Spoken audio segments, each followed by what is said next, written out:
être intronisé. Alors, la deuxième session, pour être détonné, pour être intronisé, c'est dépossédé pour posséder. Hier, j'avais dit que dans le monde spirituel, il n'y a même pas de terrain, d'espace, de siège ou de position vacante.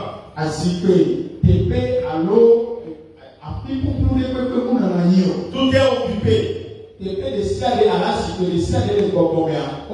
Ce que tu ne peux pas posséder dans le monde spirituel, tu ne peux pas non plus l'avoir dans le monde physique. Alors, toute personne a un héritage que Dieu lui a accordé. Il y a une terre promise pour tout enfant de Dieu pour toutes ses bénédictions.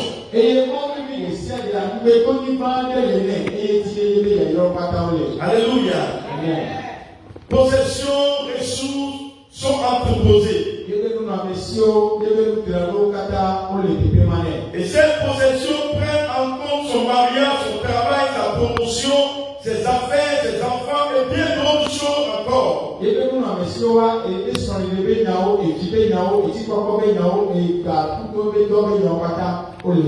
Dieu nous a déjà payé de tout bien.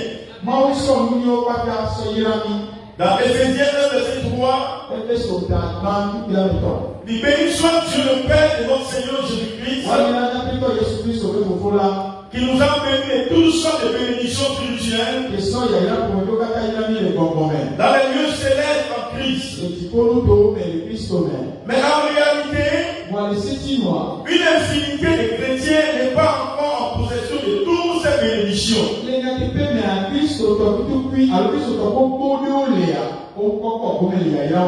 Et ces chrétiens ne contrôlent pas encore leur héritage. L'une des vérités que tout croyant doit savoir est la suivante.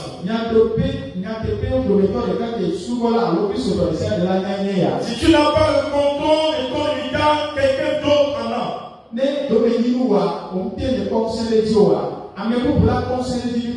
Dans Zacharie 9, verset 9, quand il a été prophétisé que l'âme va transporter Jésus à Jérusalem pour accomplir son ministère.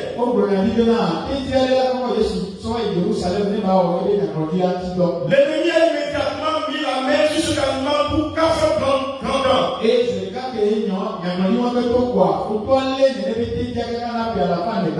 Et Satan a mis des gardes autour de l'âme.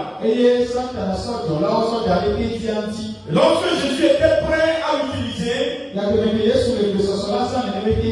s'est trouvé que l'âme était en possession d'un autre homme. Jésus a demandé à ses disciples d'aller déposséder cet homme et de lui apporter l'animal. Selon Marc 11, verset 1 à 7. Donc Abdias a prophétisé sur le genre de Christ qui va émerger dans les derniers jours. Dans Abdias 17, il y a un seul chapitre pour Abdias. Donc, il dit, mais le salut sera sur la montagne de qui? De Zion. Elle sera sainte. Et la maison de Jacob reprendra ses possessions. Il dit, mais le salut sera sur la montagne de Zion. Le salut ne sera pas à la maison. Le salut ne sera pas au bureau. Le salut ne sera pas dans le quartier. Mais le salut sera sur la montagne de Zion. Et elle sera comment? Elle sera sainte. Et c'est là où le Bible est pour beaucoup de chrétiens. La sainteté est très loin des gens de ces derniers temps. Alors, quand le salut vient maintenant sur la montagne de vision. Et que maintenant cette montagne est sainte. Qu'est-ce qui s'en suit après? Et la maison de Jacob, c'est qu'on parle de la maison de Jacob de notre famille. Reprendra cette possession. Donc ce qu'a bien stipulé ici voudrait dire qu'il y a une possession pour chaque croyant. Dis-moi amen fortement. Mais les croyants ont besoin d'en prendre le contrôle.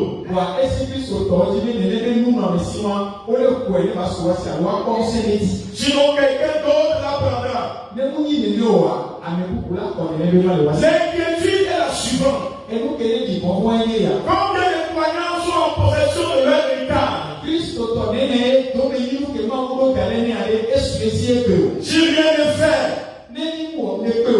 les sorciers, les esprits ancestraux, les esprits des eaux, ou des maris de nuit, vont les prendre. Abdias a dit, reprendra cette possession. Ce qui veut dire qu'il y a une possibilité de prise de contrôle. C'est donc quelque chose que tu peux faire. Ce n'est pas impossible.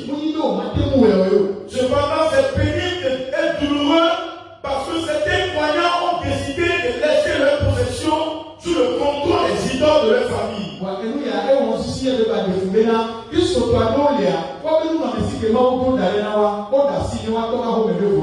Et ces sorciers qu'ils abritent chez eux et ces esprits les eaux ont pris possession de leurs avoirs.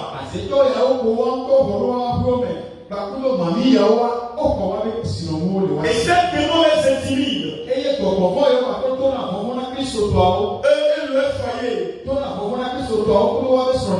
Frustrés. Perplexes et découragés. Ils se plaignent disant que Dieu les a abandonnés. Pour d'autres, leur possession se trouve dans les zones interdites.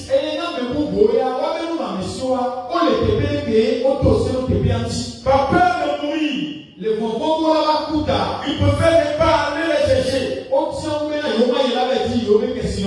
Reprendra cette possession. Veut aussi dire que Dieu a déjà pourvu nous donner. L'homme a seulement besoin d'aller prendre. Mais nombreux sont ceux qui continuent de demander à Dieu des choses que, en fait, il lui a déjà donné.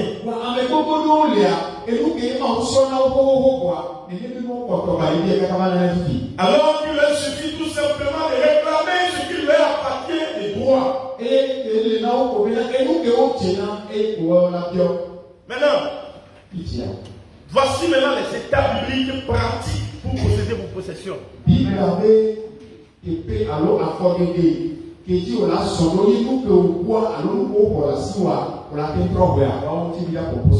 Levez-vous, partez et passez. Suivez-moi, je vais dire beaucoup de choses maintenant. Très bien profond. Donc le torrent de l'anneau. Vois, je lis en tes mains Sion, roi de Hesbon. L'Amoréen et son pays. Commence la conquête. Fais-lui la guerre. Je vais reprendre dès aujourd'hui la frayeur et la crainte de toi sur tous les peuples qui sont sous le ciel.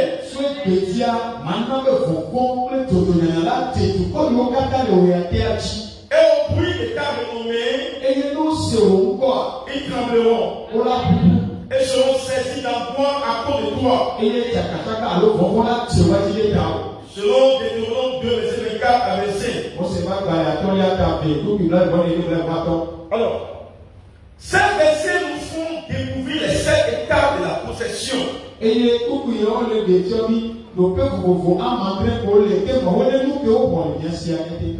Maintenant, si vous n'arrivez pas à comprendre et à avoir le discernement nécessaire de sceller ces 7 alléluia étapes, alors là vous ne pouvez pas posséder ce qui est à vous.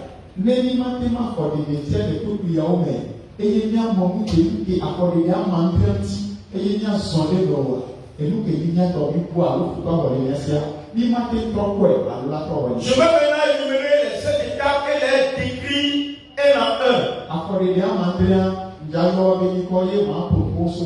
1. Se lever. 2. Partir. C'est-à-dire entreprendre ton voyage. 3. Traverser. 4. Voir. 5. Livrer en tes mains. 6. Commencer la conquête. Et 7. Faire la guerre. Amen. Alors, posséder ta possession n'est pas le fait de donner un nom à une chose et ensuite de la réclamer en la nommant.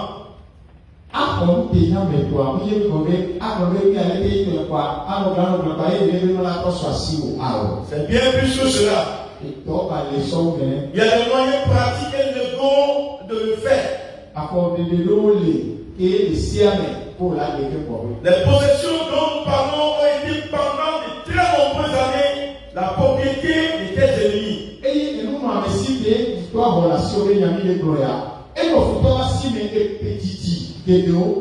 Ils y sont habitués et ils ont fait des investissements.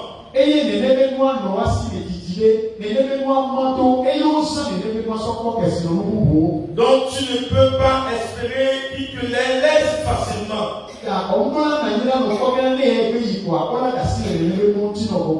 En fait, tu ne peux apparaître un jour par enchantement pour leur intimider. Ce n'est pas possible de les intimider lors de laisser tes possessions et les voir bonnement s'exécuter sans problème.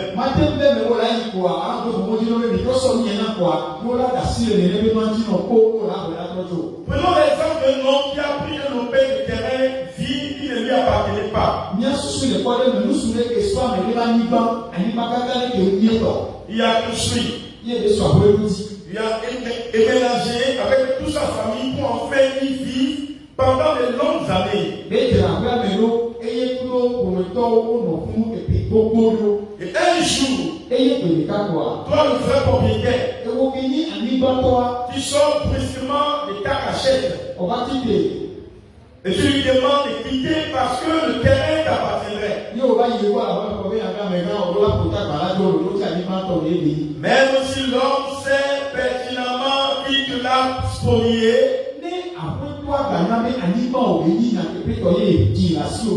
il ne voudra pas partir aussi facilement que tu le désires sur une simple demande. Il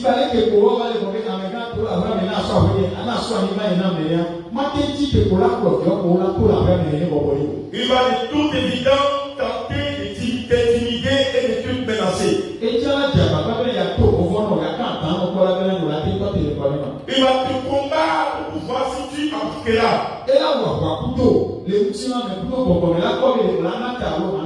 Et très souvent, il gagne ce combat faute de combattants. Et c'est à ce renoncement que plusieurs chrétiens ont souscrit en abandonnant ou en cédant purement et simplement tout.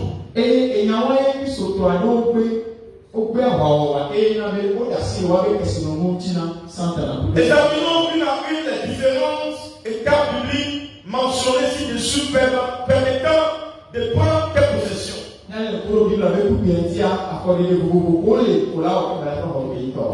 Elle constitue un guide pratique qui, je pense, t'aidera si tu l'appliques soigneusement à rentrer dans ta possession.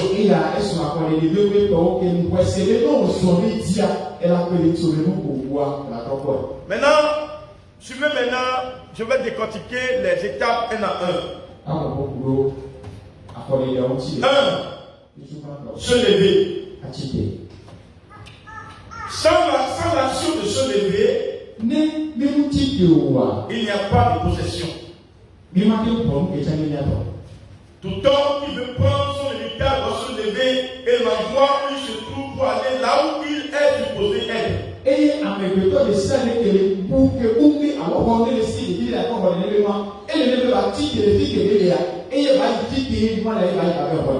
Dans Esaïe, selon verset 1, il dit, lève-toi, brille, car ta lumière arrive.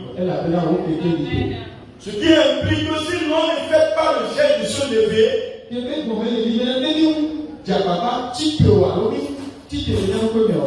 on ne peut pas briller non plus. La lumière est déjà là. Mais pour que tu brilles, il faut que tu te lèves. Amen. Dans Josué 1, verset 2, Dieu dit à Josué, maintenant, lève-toi. Soulignez dans votre Bible, lève-toi. Par ce Jourdain, toi et tout ce peuple, pour entrer dans le pays que je donne aux enfants d'Israël. Dans Genèse 13, verset 17, alors Dieu a dit à Josué, lève-toi. Ce qui veut dire que Josué était en position inconfortable quelque part. Il n'était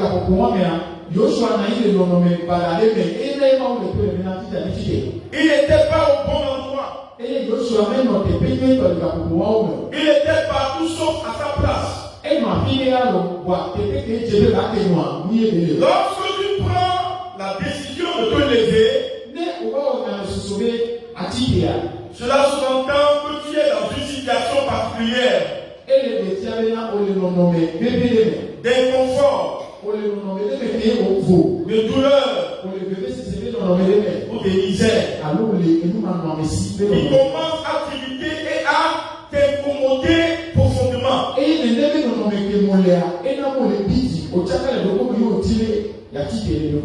Tu en es fatigué. Brusquement un jour, tu te réveilles. Tu élèves la voix et tu cries bruyamment. Assez, c'est assez. Je ne vais plus continuer dans cette situation. Les choses doivent changer. Je dois me lever.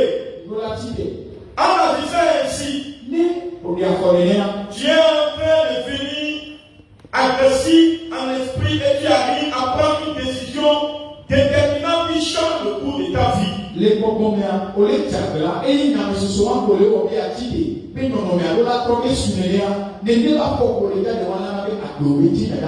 c'est ce qui est arrivé à l'enfant prodigue quand il prit sa décision en lâchant. Je me lèverai. J'irai vers mon Père. Alléluia.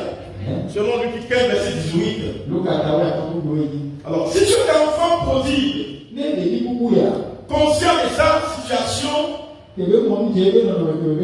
avait pris cette résolution, mais ne s'était pas levé et était resté assis au même endroit, il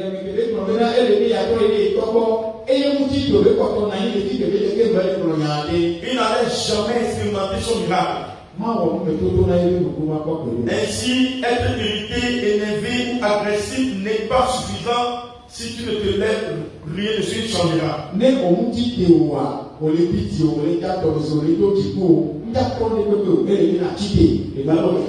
Ce que la piscine de Bethsaïda n'allait pas en face à guérison s'il ne s'était pas levé. Selon Jean 5, verset 1 à 9. Donc, se lever veut aussi dire refuser d'accepter une situation. Un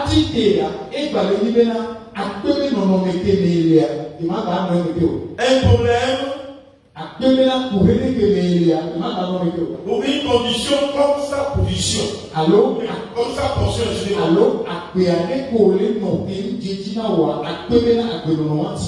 Donc l'accepter même la volonté de Dieu et la place qui est prévue pour toi.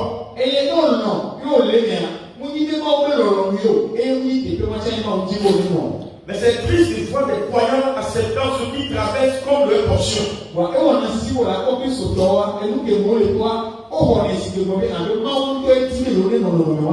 les attend dire c'est ma maladie, ma douleur, mon problème, tout simplement parce qu'ils ont essayé en vain de s'en sortir.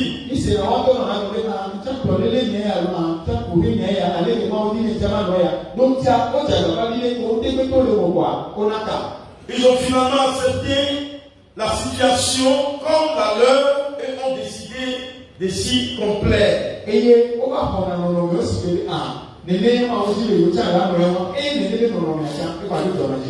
Cependant, Esaïe dit, verset 27 nous dit quelque chose de très important. En ce jour, c'est-à-dire aujourd'hui, son fardeau sera ôté de dessus ton épaule. Et son joug de dessus ton cou. Je commande dans le nom puissant de Jésus tout fardeau dans ta vie maintenant de tomber. Alors, ceci vient encore dire que la condition, la douleur ou la maladie dont tu souffres est l'œuvre d'une autre personne.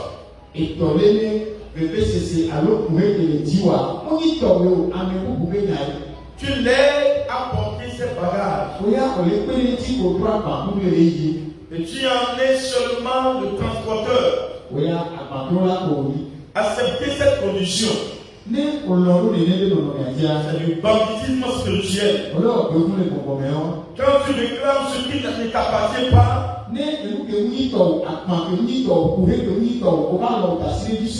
c'est une sorte de banditisme spirituel. Alors ce levé revient à dire que tu renonces à cette situation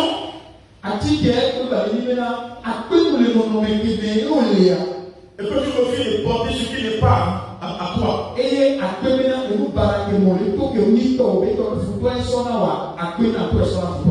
Alléluia. Lève tes mains, dis Seigneur, aide-moi à me lever sur la situation négative que je traverse dans ma vie. Au nom de Jésus-Christ. Amen. 2. Partie. Partie, c'est entreprendre ton voyage. Amen. Alors, partie à l'encontre sur toute ta possession. C'est aller prendre ce qui t'appartient de droit. Va faire face à cette difficulté, à cette montagne. À cette main rouge. À ce mur de Jéricho. Aujourd'hui, plusieurs croyants sont effrayés à l'idée de prendre la route qui mène vers leur possession.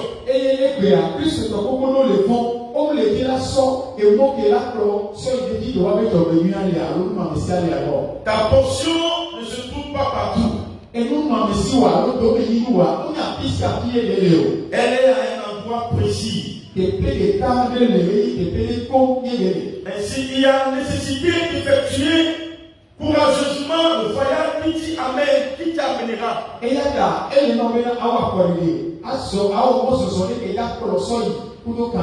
Alors, pour que le Seigneur Jésus soit glorifié, et le soit le nom qui est au-dessus de tout nom, il devait se rendre à Jérusalem. Alors même qu'il savait que les gens l'y attendaient pour le tuer. Ses ennemis avaient même fait des promesses alors qu'il devait le faire prendre.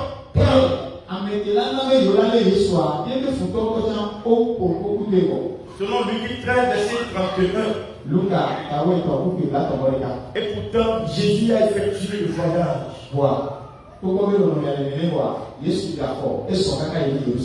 Alléluia. Il y a des choses, si tu es là, entendant que Dieu va le faire pour toi, tu vas moisir, tu vas mourir sans rien avoir.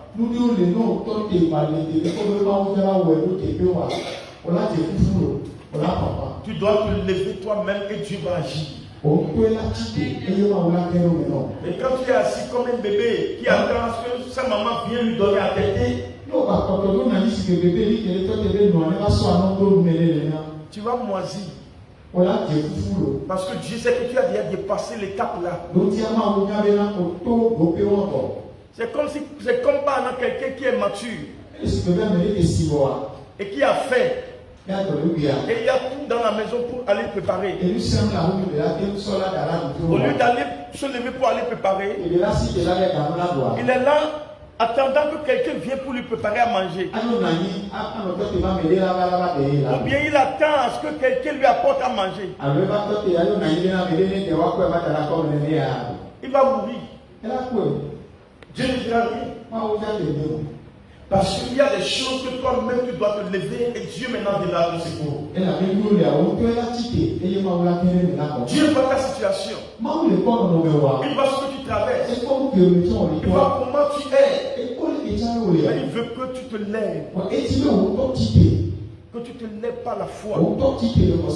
Écoutez-moi très bien. Il y a des moments difficiles qui arrivent.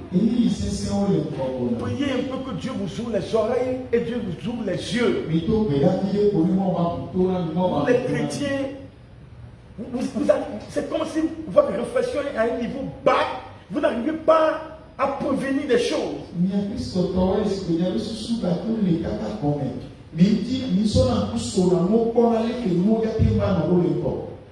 Vous ne savez pas. Déjà, la loi est déjà sortie. Qu'aucune nouvelle église ne soit encore créée. Aucune nouvelle église ne va encore sortir. C'est déjà sorti. Ça ne vous dit rien. Ça ne vous dit rien. Ne le voyez pas. Tu vas chercher la lumière, mais tu ne le trouveras pas. Tu vas chercher des gens pour te parler de Dieu, mais tu ne les trouveras pas. Un temps va venir où pour les 3/4 des hommes de Dieu vont quitter l'église pour aller chercher des émigrants à conduire. Allez noter quelque part. Pourquoi? Parce que l'église ne peut plus la nourrir. Donc ils sont obligés maintenant de sortir pour aller travailler. Et c'est là où le christianisme va commencer. Vous allez commencer par avoir des problèmes. Surtout ceux qui n'ont pas la parole de Dieu solidement en eux. Et Satan va mater les vies, beaucoup de vies. Allez dans les pays développés, vous allez entendre comment la crise est très forte. Avec ce qui se passe avec le dollar maintenant. Le dollar est de mourir maintenant. Tout devient problème. Même le CFA même va avoir des problèmes, va avoir des chocs dans tous les cas. Restez là comme des gens qui ne réfléchissent pas, comme des enfants qui sont laids. Et attendant que Dieu va vous aider. Dieu n'aidera jamais quiconque. La Bible dit c'est ceux qui connaissent Dieu qui feront des exploits. Mais quand tu ne connais pas Dieu, tu vas faire l'église. Tu ne connais pas Dieu. Tu ne sais pas qui on appelle Dieu. Tu ne sais pas comment il agit. Tu ne sais pas comment on prie à Dieu. Tu ne sais pas comment on appelle Dieu. Tu ne sais pas comment on sait Dieu dans la parole. Tu vas avoir des problèmes. On a dit que c'est ceux qui connaissent leur Dieu qui feront des exploits. Moi je suis dans mon rôle. Dans peu de temps, vous allez me chercher aussi, vous n'allez pas me trouver. Dans peu de temps, bien sûr. Je vais vous surprendre. Ça, je suis certain. Dans Marc 10, verset 32, ils étaient en chemin pour monter à Jérusalem. Et Jésus allait devant eux. Les disciples étaient troublés. Et le suivaient avec crainte. Et Jésus prit de nouveau les 12 auprès de lui. Et commença à leur dire ce qui devait lui arriver. Alors Jésus savait donc ce qu'il attendait à Jérusalem. Et ses disciples étaient dans le soin. Et Satan veut sa possession s'il trouvait. Il est contre toute attente. Parti à Jérusalem. Il marchait devant ses disciples pour leur montrer combien il était déterminé à affronter ses détracteurs et persécuteurs pour prendre ce qui lui revenait.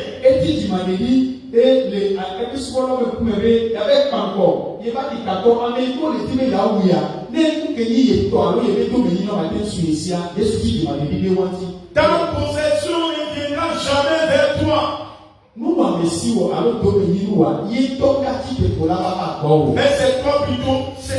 Mais c'est plutôt à toi de te lever et d'aller vers elle. Je répète encore. Ta possession ne viendra jamais vers toi. Mais c'est plutôt à toi de te lever et d'aller vers elle. Donc, parti est un pas de foi.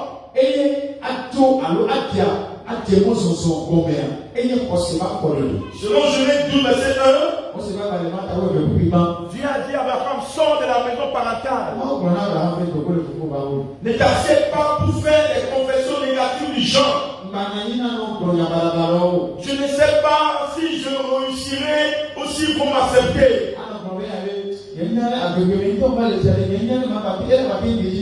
Je ne sais pas s'il va me pardonner. Que va-t-il se passer si ça ne marche pas ou si je le perds?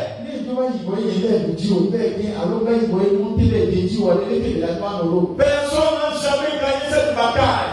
Tout homme qui est prêt à posséder sa part doit penser positivement.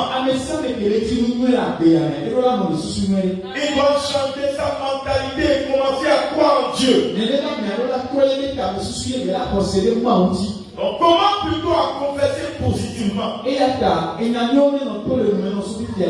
peux le faire. Je peux tout faire par Christ qui me fortifie. Celui qui est en moi est plus grand que celui qui est dans le monde. Celui qui m'a fait des promesses est fidèle. Il va parfait parachever tout ce qui me concerne.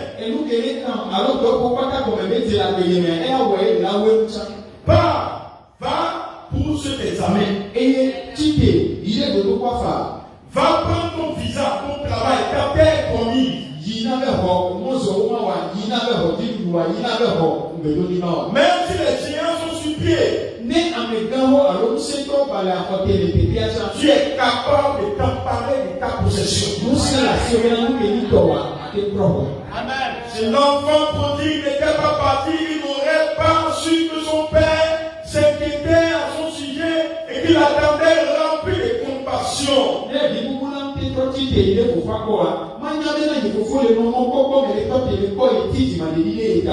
Dieu demande de reprendre la route. Alléluia. Dieu demande de reprendre la route. Amen. Pourquoi Dieu me demande d'enseigner ce message? Si Dieu me demande d'enseigner ce message, ça veut dire que le mois qui vient sera un mois violent et c'est les violents qui vont résister, c'est les violents qui gagneront.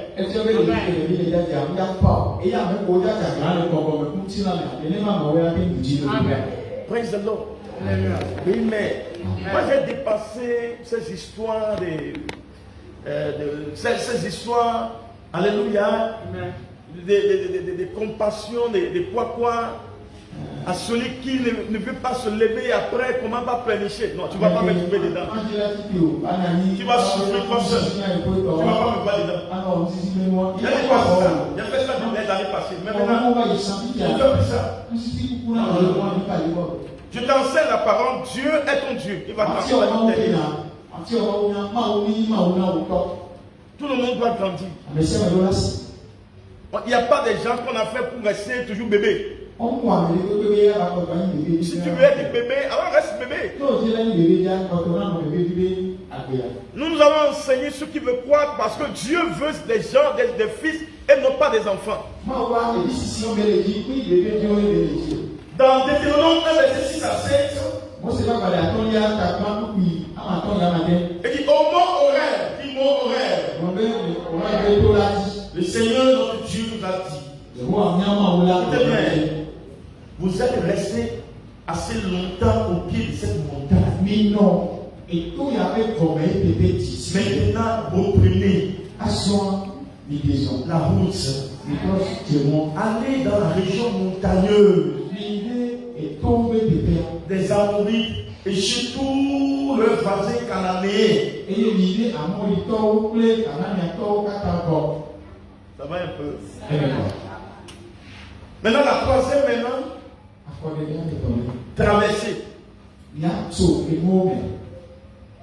traverser. Alors, avant que l'homme qui a été longtemps dans une situation, condition particulière,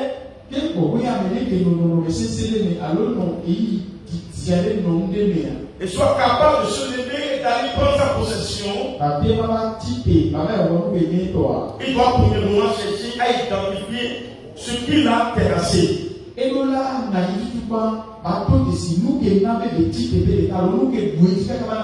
Ce qui l'attend ou ce qui le rend stagnant. Lors de la piscine de Bethsaïda, elle restait longtemps dans le même lit. Je prophétise qu'il ne restera pas longtemps dans le même lit. Il a permis à son lit de le transporter et de le commander.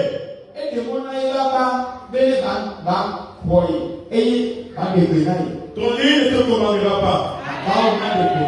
Il pensait que son problème était qu'il n'avait personne pour le jeter dans l'eau.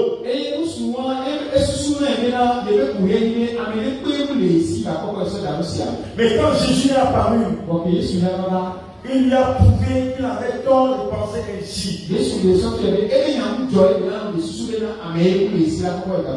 lui dit, tu as permis à ton lit de te contrôler, de te porter. Mais maintenant, lève-toi, prends ton lit, marche et domine sur lui. Cette situation t'a dominé longtemps. Cette crise t'a dominé longtemps. Cette maladie t'a dominé longtemps. Maintenant, lève-toi et domine cette situation. Tu dois te dire, tu dois regarder ta vie et voir la vie de tes parents.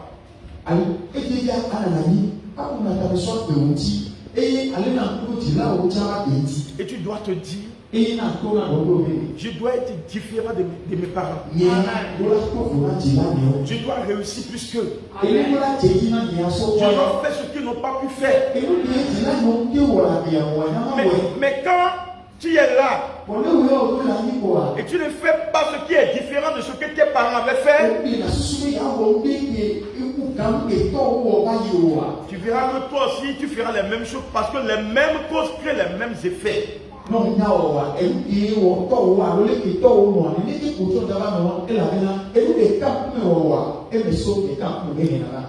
tu dis que nous c'est notre sort, dans notre famille on n'achète pas de moto, c'est vélo qu'on dit dans notre famille. Ça veut dire que tu n'auras jamais de moto, hein? Alléluia. Dans notre maison, on ne construit pas. C'est la maison en banco. Tu n'auras jamais une chambre construite avec des briques.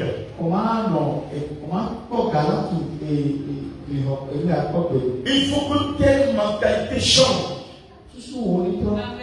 Il faut que tu vois les choses autrement. Et c'est ça ce qui t'aidera à pouvoir vraiment dépassé et à relever le défi. Quand je vois les jeunes aujourd'hui, j'ai pitié. Et tu sais qu'il y a un avenir incertain devant.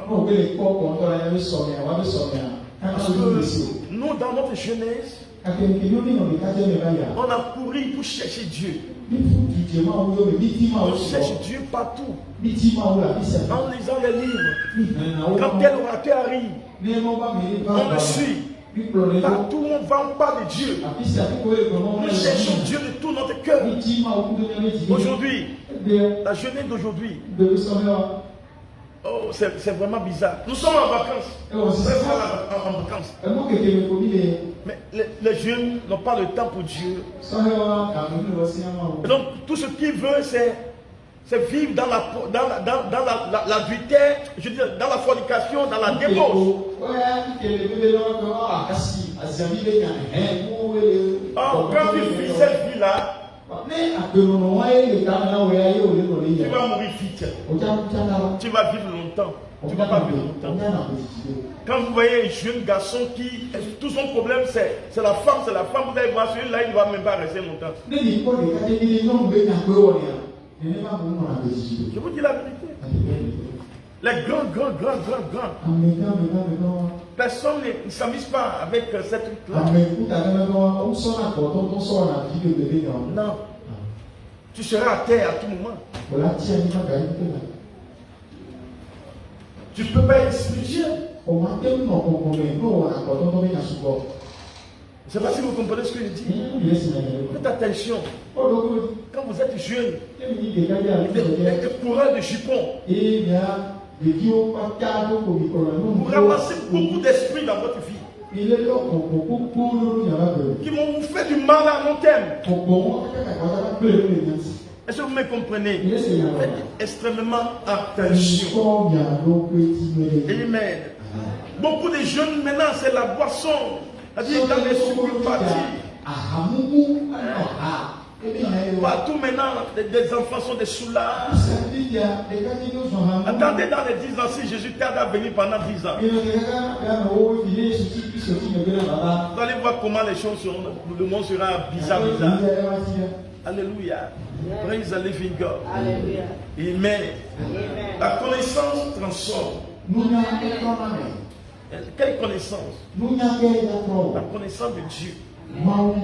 C'est ça ce qui a le pouvoir de transformer la vie d'un homme. Il y a des choses que le diable a mis sur ta route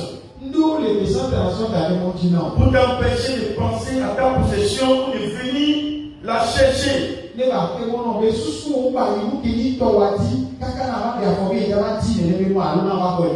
Dans Josué 1, verset 2,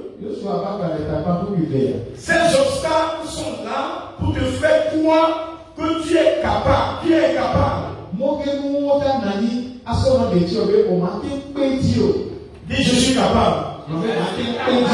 Dis quoi qu'il arrive, je suis plus que vainqueur. Je suis capable. Je suis capable. Je posséderai la terre.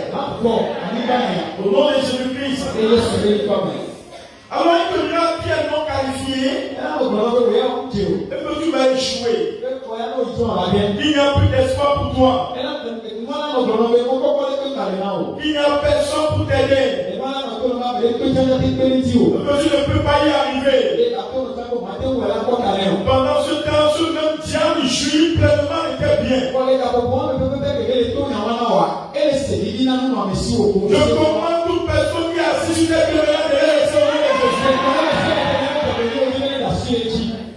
ta possession est au-delà des fleuves. Et c'est Dieu pour nous faire Amon et Jourdain. Représentant le vent satanique qui te bloque de sorte que tu ne puisses voir ta possession. Tu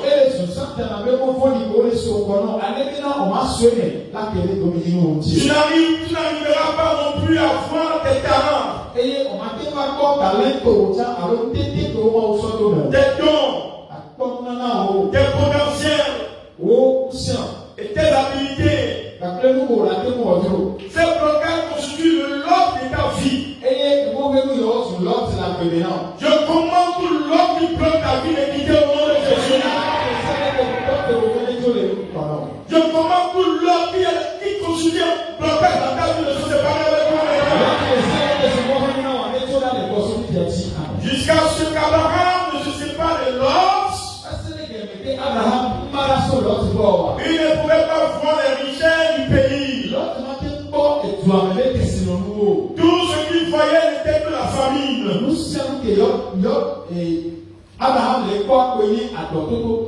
L'homme signifie voile de couverture.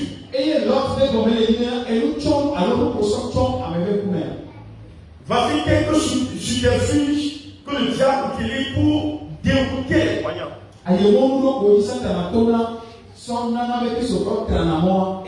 Un, la peur. Deux, l'intimidation. Trois, l'incrédulité. Quatre, le complexe d'infériorité. Cinq,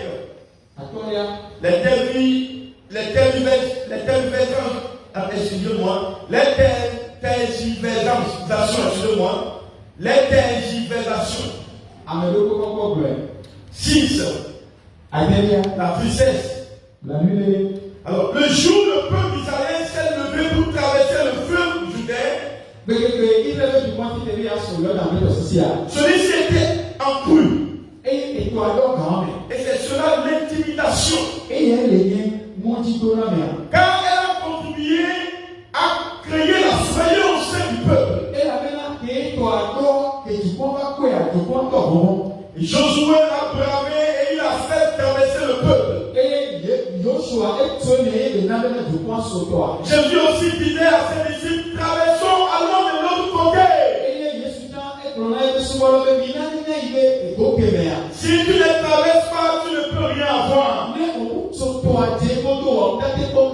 Si Dieu a dit au peuple israélien, vous étiez resté longtemps sur place, allez au-delà. Et Jésus a dit, allons de l'autre côté. Ça veut dire quoi? Quand tu restes sur place, tu n'iras nulle part. Mais quand tu te lèves, tu commences à faire des pas, tu verras le bonheur devant toi. Je prophétise que tu commences par faire maintenant des pas. Amen.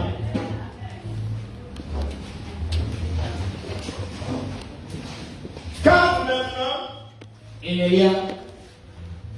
voir, regarder.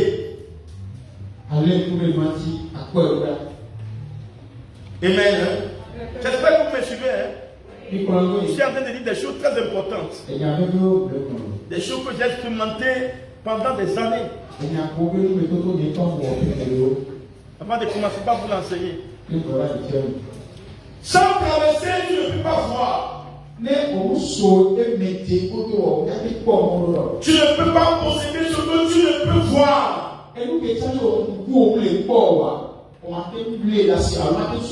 Jusqu'à ce que tu commences à voir à travers les yeux de la foi. Tu ne peux rien recevoir car aussi loin tu verras, aussi loin tu iras.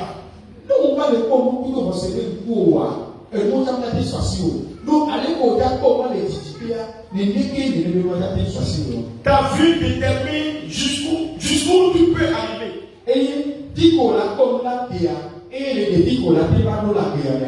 Ta vue a le pouvoir d'amener à l'existence ce qui n'existe pas.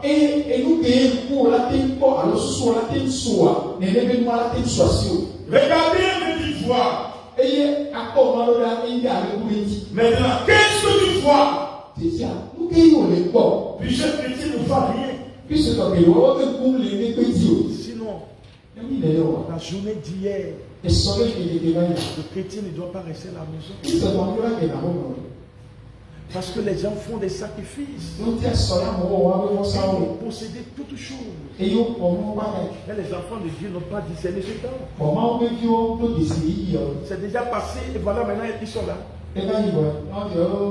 Et après maintenant c'est pour pleurer. Mais tu vas pleurer, tu ne vas rien dire. Et les enfants d'Isaac alléluia, on le discernement des temps. Vous n'avez pas le discernement. J'ai fait sciemment. Si c'était le dimanche, j'avais dit que voilà, le mercredi est férié, c'est à cause de tel. Les gens seront là. Je ne peux plus continuer par vous conduire comme des bébés, des gens qui ne sont pas prêts à prendre des décisions eux-mêmes. Je dis non à ça. Je ne vais plus vous conduire de cette manière. Jamais. Je l'ai fait avant. Et j'ai donné naissance à des bébés qui pensaient que je pensais qu'ils ont grandi et qui étaient plus des bébés. Maintenant, je ne vais faire que ça. Il faut que tu commences à grandir. Il faut que tu deviennes des fils. Et Dieu va avoir confiance à toi. Et Dieu peut te confier des grandes choses. Je ne veux plus être un gendarme autour de toi. Ne fais pas ça. Ne fais pas cela. Ne fais pas cela. Non. Je ne fais plus ça. Praise the living God. Quelque chose va se passer. Le Seigneur Dieu est en train de préparer une armée très forte. Mais seulement je prie que tu sois parmi eux. Mais ce n'est pas des armées, ce n'est pas des paresseux. Il va mettre de côté. Même, j'ai vu beaucoup de choses. Beaucoup de gens seront balayés dans peu de temps. Il y a des choses qui vont se passer. Dieu va balayer beaucoup de choses. Et va commencer maintenant avec des gens qui sont prêts. C'est là où j'ai pitié de vous. Praise the living God. Et je vous ai donné long moment de repentance, mais vous ne vous êtes jamais repenti. Vous n'êtes ni froid ni chaud. Donc parce que vous n'êtes pas froid ni chaud, je vais vous vomir. Voilà. Amen. Lève tes deux mains, lève tes mains en l'air et dis Seigneur au secours. Praise the living God. Maintenant, nous avons dit quelque chose dans Jérémie 1, verset 11 à 12. Jérémie 1, verset 11 à 12.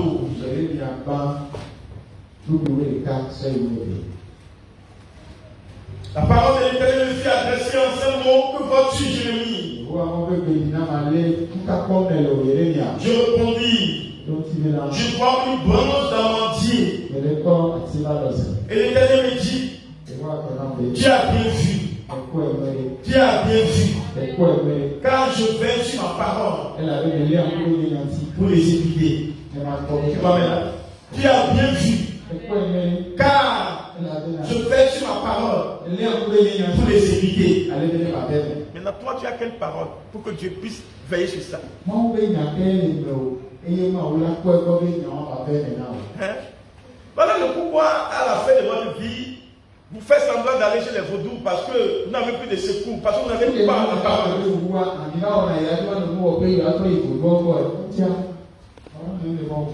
Alléluia.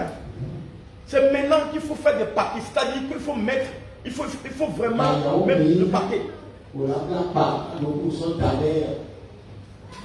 Est-ce que ça va un peu? Amen. Donc Dieu a dit, tu as bien vu.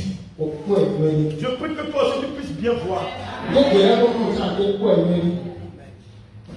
ne faut pas m'amener, comment vous appelez ceux qui font les rappeurs, un rappeur pour me dire que c'est un chrétien, papa. Papa, c'est un chrétien, il prie beaucoup. Papa, quand il prend la Bible là, c'est un rappeur. Un rappeur professionnel, il s'est habillé en chrétien, qui va te griffer. Juste après, quand il a fini de te griffer maintenant, il va te dire, bon, je t'ai donné le temps, maintenant c'est mon temps. L'église là, il faut arrêter. Non, quand même. Si tu es obligé. Parce que c'est lui le chef, non? Et il dit maintenant tu ne vas plus aller à l'église. Alléluia. Moi j'ai vu ça plusieurs fois. Des gens nous ont trompés. Ils ont dit qu'ils sont chrétiens, la fille dit même ceci. Aussitôt on a célébré le mariage. Oh. Alléluia. Le monsieur a dit non. Il faut arrêter. C'est fini. Il faut bien voir. Qu'est-ce que j'ai dit? Il faut bien voir.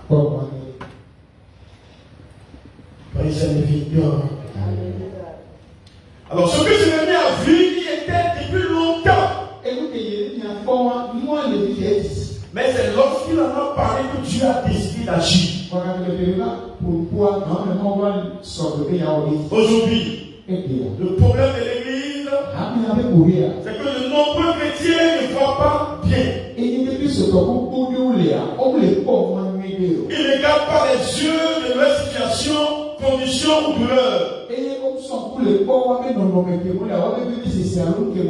Tu ne peux recevoir que ce que tu vois. N'oublie jamais ça. Tu ne peux recevoir que ce que tu vois. Dans les nombreux passages de la Bible, Dieu a posé la même question. Dans Zacharie 4, verset 2. Amen. Il dit, qu'est-ce que tu vois? Est-ce que tu vois ce que je vois?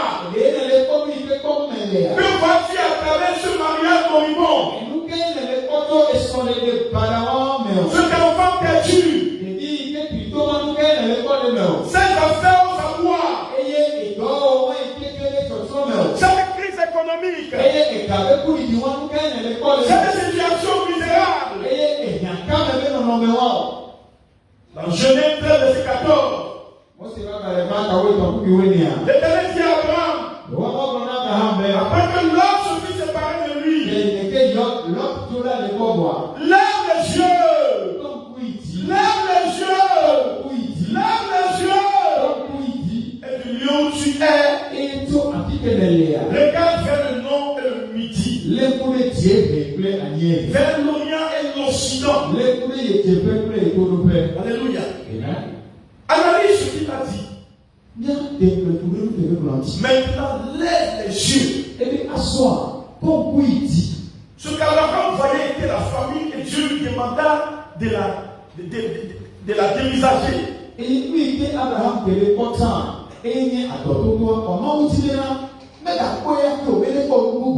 Avant de voir ton héritage, il faut lever ton regard et éviter de voir ta condition, ton échec et la maladie actuelle.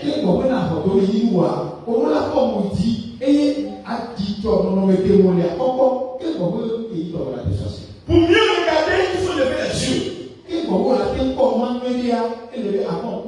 Car sans regarder, on ne peut pas voir. Ça va un peu? Ça va. Et quand on te dit regarder les yeux, pour mieux voir, regarder les cieux. Ça veut dire quoi? Ça veut dire que tu dois être en esprit. Jean dit, il dit, j'étais en esprit. Et Dieu me montra tout ce qu'il a vu dans l'Apocalypse. Il était d'abord en esprit. Avant de voir. Tu ne peux pas voir si tu es trop dans la chair. Tout le temps tu bavardes. Tout le temps tu bavardes. Tu n'as pas le temps pour prier. Tu ne peux pas rester plus en esprit. C'est plutôt les problèmes. Tout le temps. Toi tu ne dis jamais de bonnes choses. Alléluia. Quand tu arrives de cette manière, tu ne peux pas voir. Mais quand tu es en esprit, tu peux voir. Tu peux voir ton avenir glorieux. Tu peux voir ce que Dieu a dit te concernant. Les choses peuvent tarder à venir. Mais ce que Dieu a dit va s'accomplir dans la vie. Regarde-moi ici. Si je veux voir, je ne peux pas prêcher. Si je veux voir, je veux voir ce qui est ici, je peux pas prêcher. Mais je vois loin. Praise the living God. Je ne vois pas ce qui est autour de moi. Mais je vois très très loin.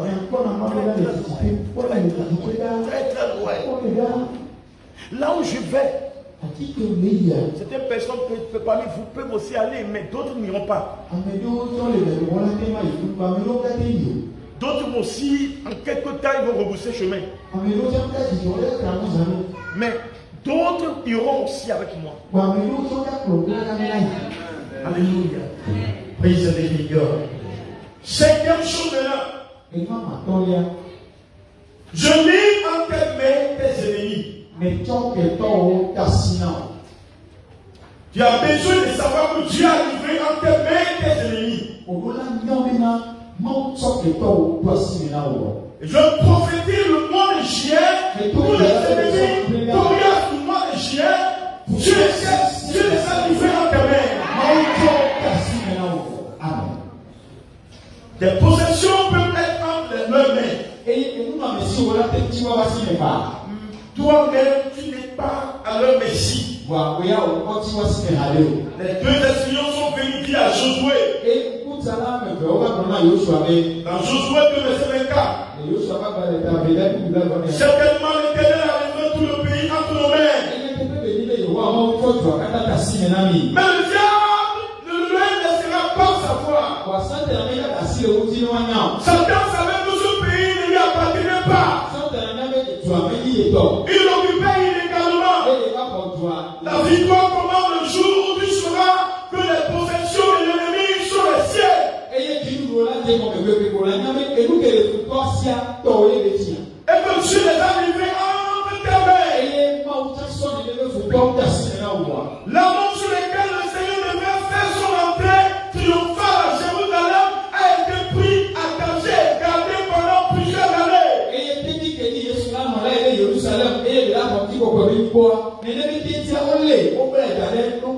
Le diable savait que l'ennemi, que l'animal ne lui appartenait pas.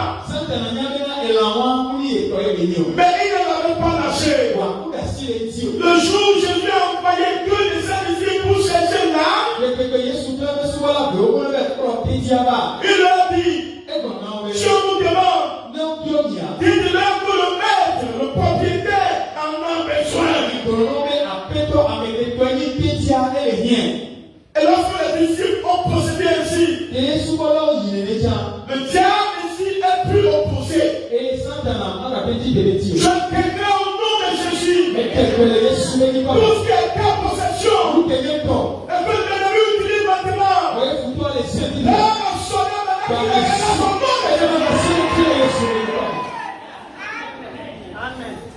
tu as besoin de continuellement rappeler au diable que tu t'as donné toutes choses. Aucune possession ne lui appartient. Et que d'ailleurs Dieu l'a mis sous tes pieds. Praise the living God. À partir de maintenant, je déclare, je proclame, et je déclare que tout ce qui est à toi doit revenir au nom de Jésus. Doit revenir au nom de Jésus. Doit revenir au nom puissant de Jésus.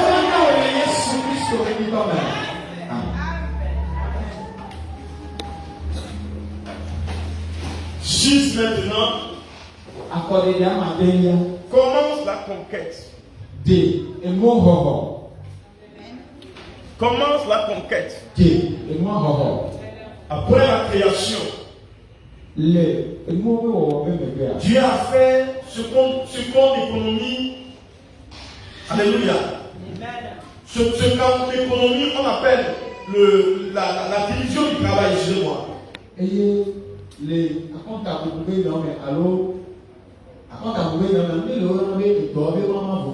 Il a confié à l'homme ses propres responsabilités. Ce que j'appelle les 5 mandats de l'homme. Quels sont les 5 mandats de l'homme? soyez féconds. Multipliez. Remplissez la terre.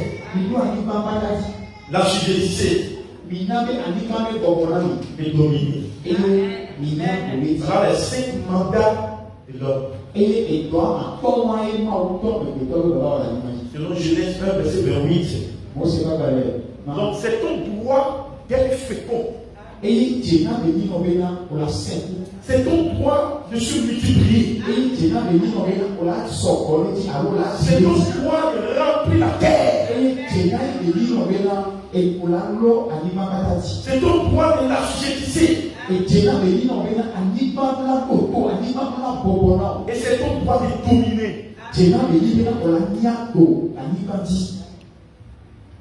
Il y a des responsabilités ou tâches propres à l'homme pour lesquelles Dieu n'intervient pas. S'il intervenait, cela serait une interférence ou ingérence dans les affaires de l'homme. Dieu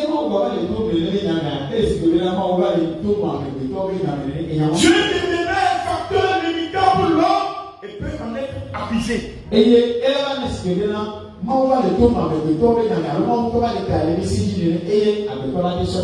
Aujourd'hui, l'Église a retourné ses responsabilités à Dieu.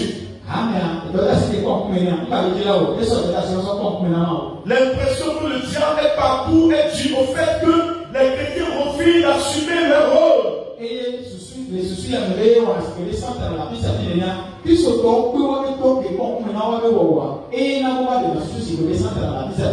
pendant ce temps, Dieu aussi attend de voir ses enfants à l'œuvre. Chacun profite de ce temps d'incompréhension entre Dieu et les chrétiens pour s'installer et prendre le contrôle de toutes choses.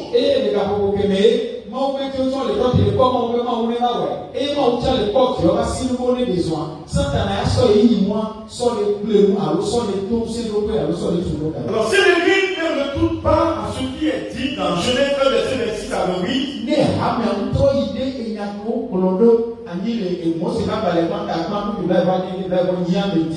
la fin de cette incompréhension ne sera pas pour tous les suites. Dans Acte 3, verset 20 à 21, le rôle de Dieu est de donner et le sien est de prendre.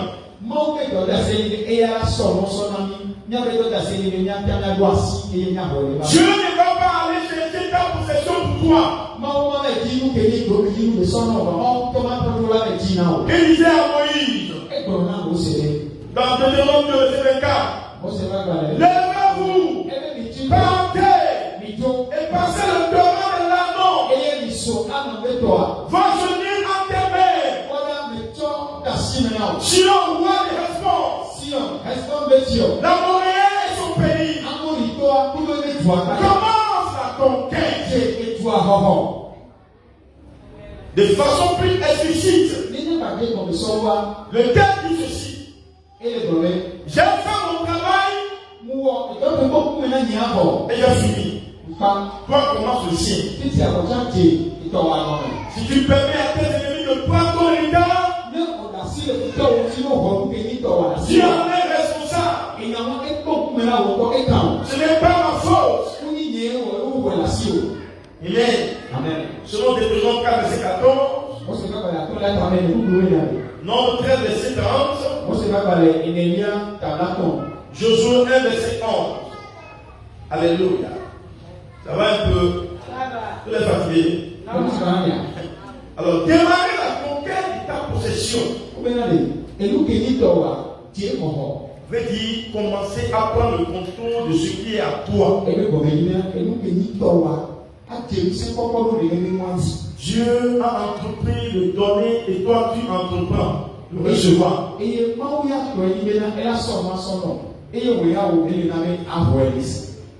Ça va maintenant? Le temps est venu pour les enfants de Dieu de posséder le pays. Et vous allez posséder les meilleures positions dans ce monde. Alléluia. Le marché, les sièges au Parlement, Les places au gouvernement. Pendant longtemps, on a laissé le diable prendre possession de tout. Tandis que nous nous sommes réfugiés à l'église pour battre des mains et parler en langue. Amen. Septième pas maintenant. C'est faire de la guerre. Faire de la guerre. Jésus est Seigneur. Faire de la guerre. La terre de Canaan. C'est-à-dire la terre promise. Avait été promise aux Israélites. Mais n'était pas inoccupée.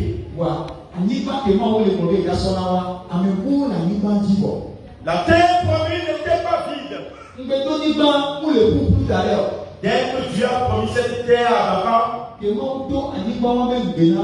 et à sa descendance, les géants qui sont allés et l'ont occupé. Sur toute quelle pleine de ressources. Il y a toujours des géants. Et toute cette population a habité Canaan pendant des générations.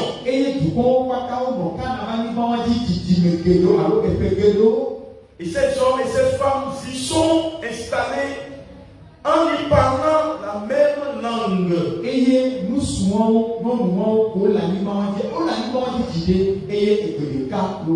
En y construisant leur maison.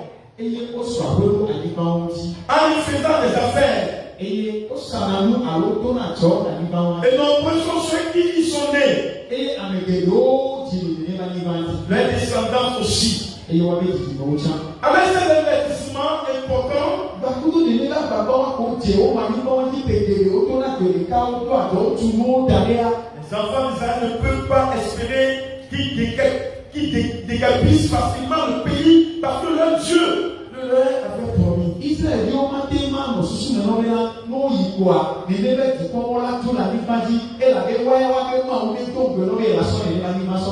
Les Cananéens ne connaissaient même pas ce Dieu et ils étaient donc prêts à se battre avec leur dernier.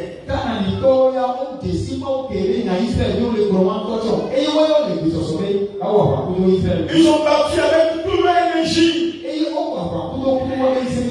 pour conserver ce qu'ils croient être leur bien.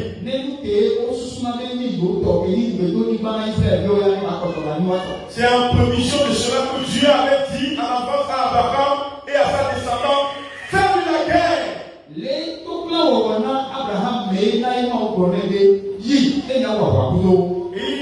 des agents sataniques qui veillent sur l'anneau sur lequel tu dois monter pour arriver à destination.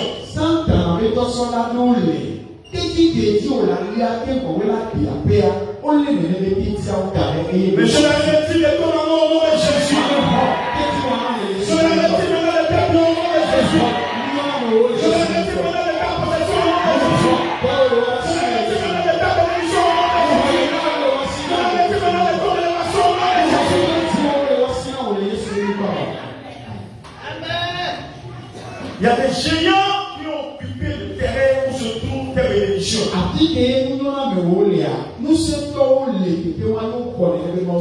Il y a Sion, le roi Amori, il reste bon. Qui règne sur ton héritage et tes pieds. Pendant ce temps, Dieu te dit qu'il te les a donnés. Dans Somme 2, verset 8 à 9. Somme 2, verset 8 à 9. Demande-moi et je te donnerai les nations pour héritage. Ce passage est très important. Quand tu veux voyager, tu veux aller au-delà. Le verset que tu peux utiliser pour pouvoir avoir la facilité pour voyager, c'est ça que je suis en train de donner. Demande-moi et je te donnerai les nations répartition pour l'héritage. Les extrémités de la terre pour possession. Tu les briseras avec une faine de fer. Tu les briseras comme le phare d'un potier. Il disait ici, demande-moi et je te donnerai. En d'autres termes, si tu demandes, je te donnerai. Mais il ne s'est pas arrêté à ce niveau. Dieu a ajouté, tu les briseras avec une faine de fer. Alors cela voudrait dire que pour posséder quelque chose, il ne faudrait pas que tu te contentes du fait que Dieu te l'a déjà donné. Il faudrait que tu ailles bien au-delà en brisant toute main illégale tendue sur cette chose-là.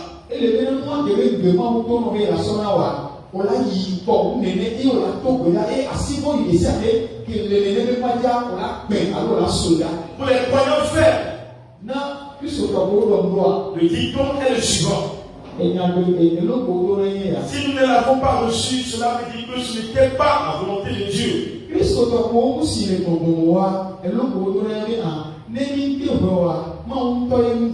Dieu ne nous l'a pas encore donné.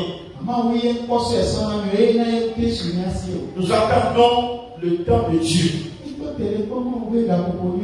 Voyez, ça de vigueur. Quand vous allez dans le monde d'emploi, le verset 51 à 53, il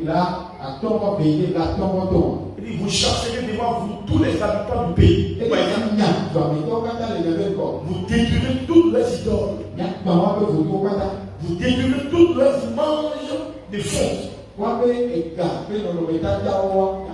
Et vous détruirez tous leurs bons lieux.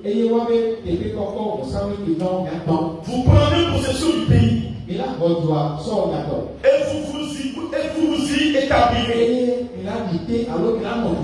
Car je vous ai donné le pays pour qu'il soit votre propriété. Donc Dieu les a donné un cadeau comme ça. Il dit d'abord, tu dois faire quoi? Tu dois chasser. C'est génial. Tu dois combattre. Tu dois combattre les esprits humains. Et il n'y a pas d'esprit fort que l'esprit humain. Quand tu dis au diable, va, il part. Mais l'esprit humain, il va revenir. Amen. Hein? Alléluia. Donc Dieu dit, tu vas combattre l'esprit humain. Dans ta propre famille, il y a des gens qui rient avec toi aujourd'hui. Hein? Le jour où on va dire Aloisio. On va m'appeler, tu es allé parti. Au point de nos enfants n'est parti comme ça. Ils vont commencer à te griffer. Les mêmes personnes qui rient avec toi aujourd'hui, c'est les mêmes personnes qui vont te griffer maintenant. Dès qu'ils vont voir, oh, toi tu penses aussi des wax. Ah, depuis nous on est né là. On n'a jamais acheté ça. Donc toi tu portes maintenant des wax. Aïe, aïe, aïe, aïe, aïe, aïe. Quand ils vont constater que ta peau commence à briller, il est un bon. Et je suis Yovovicha. C'est là où ils vont commencer par te faire du mal. Mais laisse-moi te dire. Amen. Quelle que soit la difficulté, tu sortiras toujours vainqueur. Je lève les corps de l'agneau sur ta tête. Tout le corps négatif qui sont le contre toi sera abattu.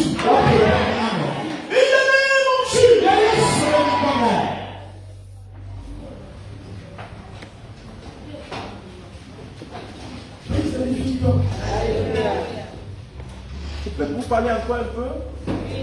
Les mots chassés ou dépossédés ont le même sens dans le texte hébraïque.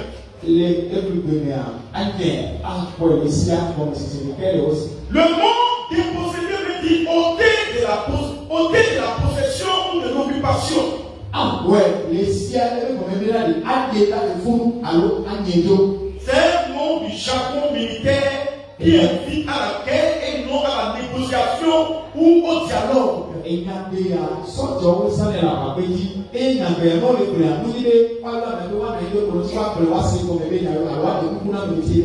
C'est le même sens qu'il a dans le terme débat. Faire la guerre.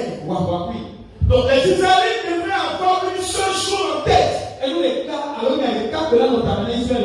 C'est de combattre l'ennemi jusqu'à ce qu'il soit anéanti. Dans ton cas, c'est aussi une bataille qui te faut livrer sans peur. Reçois la foi maintenant pour la bataille. J'enlève tes sommeils pour que tu te tiennes dans la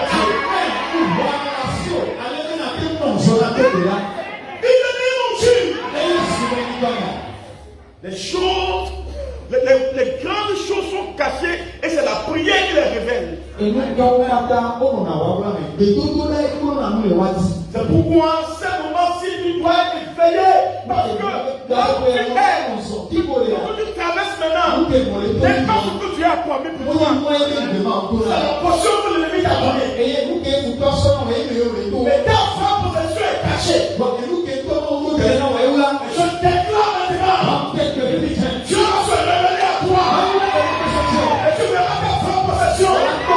Tu verras ta possession. Et le name of Jesus.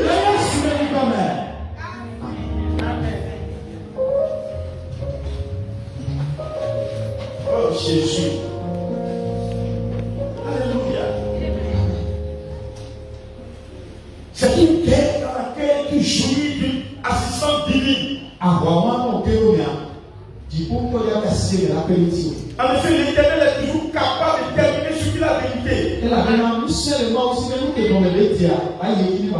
C'est un juste combat dans la foi car tu te bats pour ce qui t'appartient.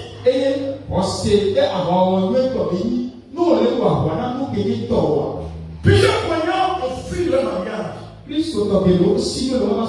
Les maisons construites à la sueur de leur front, leur travail à cause de l'occupant illégal.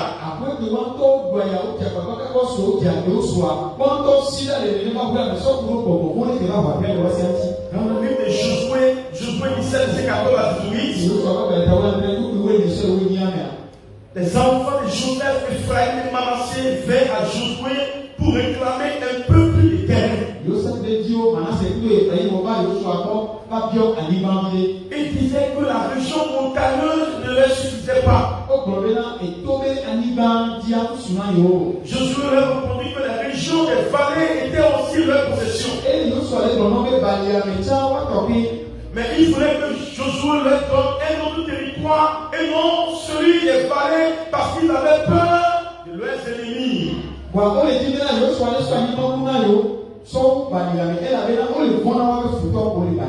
descendants de Joseph avaient eu peur d'aller combattre leurs ennemis qui étaient dans les vallées parce que ces derniers étaient lourdement armés.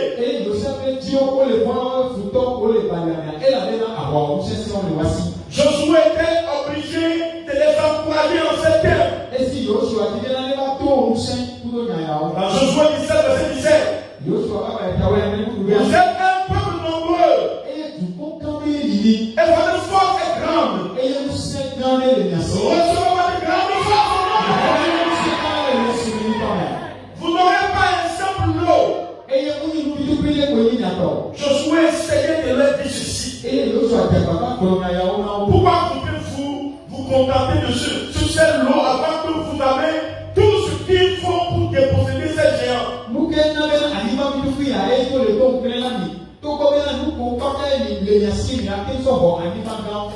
Ne vous contentez pas de ce lopin de terre. Étendez votre territoire.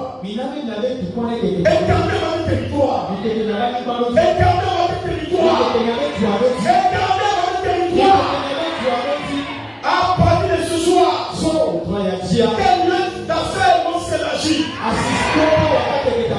À partir de maintenant,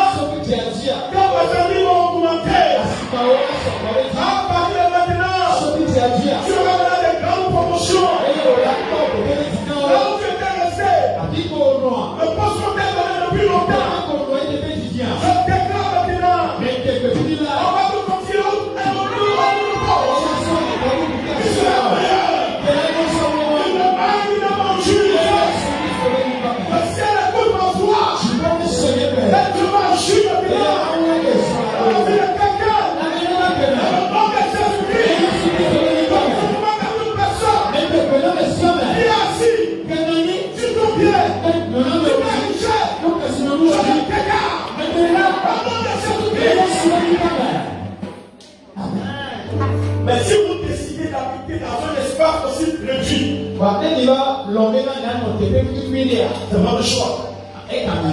Le jour où tu décideras de faire la guerre à tes ennemis, c'est ce jour-là que tu vas commencer à mettre ta frayeur et ta crainte dans le cœur.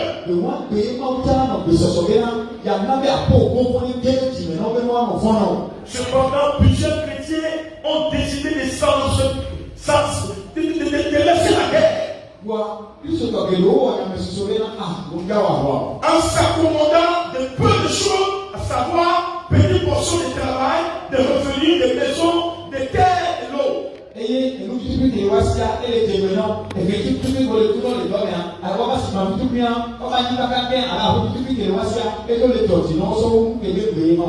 Laissant ainsi la plus grande partie de ces choses aux occupants qui le faut.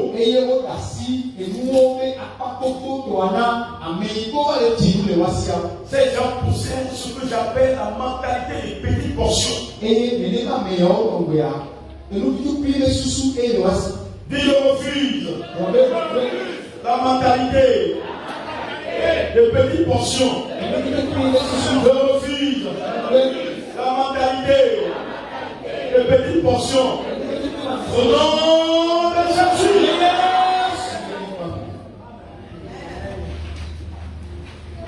Alléluia. Praise the living God. Je vais m'arrêter là. Alors, pour posséder sa possession, il y a un verset que je vais vous donner qui est très important. Si ta possession, alléluia, quelqu'un veut profiter de ta possession,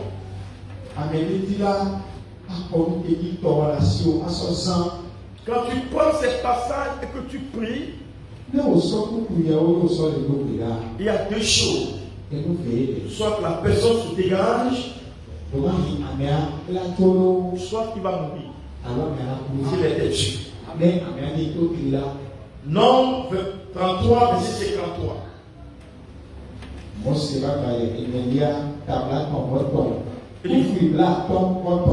Amen. Levez-vous sur vos pieds. Dis, oh Seigneur, montre-moi ma portion. Oh Seigneur, ouvre mes yeux pour voir là où sont mes possessions. J'annonce à tous occupants illégaux de mes possessions que j'ai besoin d'elle maintenant. Au nom de Jésus, comment on va prier?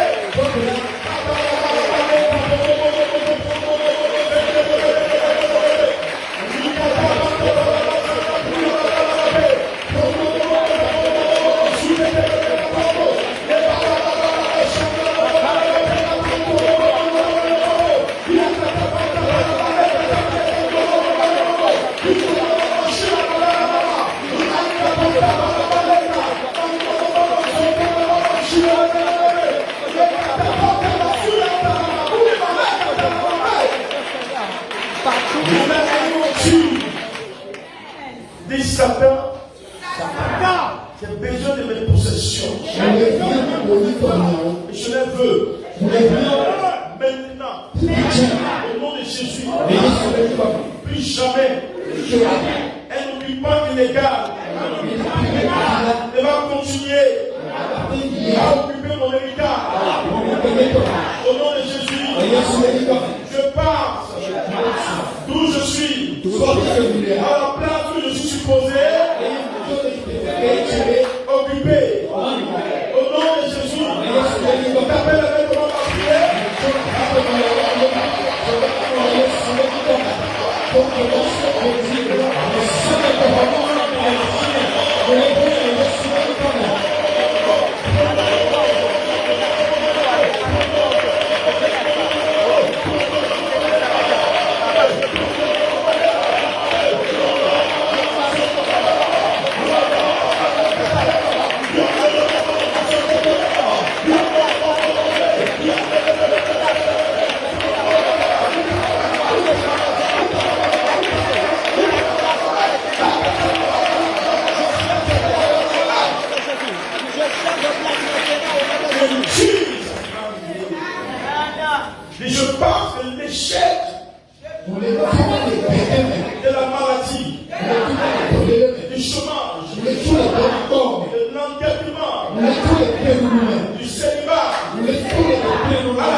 quelque chose va changer. Par le feu. Au nom de Jésus. Je me gère. Et je répudie la situation. Quand je traverse maintenant. Ce n'est pas ma portion. Au nom de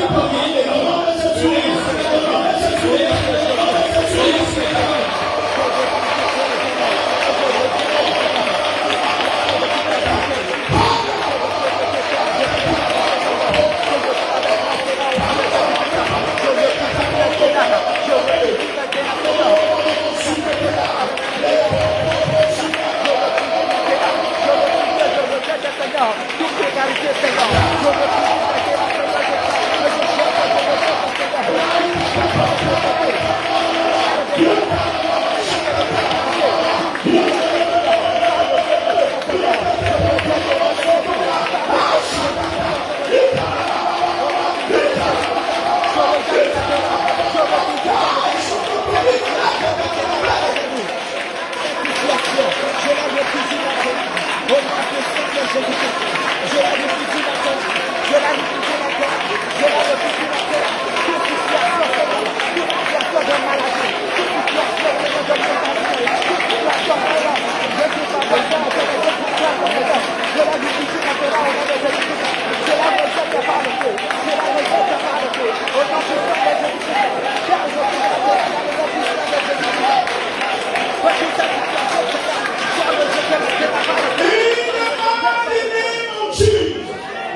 Dis Satan, cette douleur, maladie, chômage, échec, ne m'appartient pas.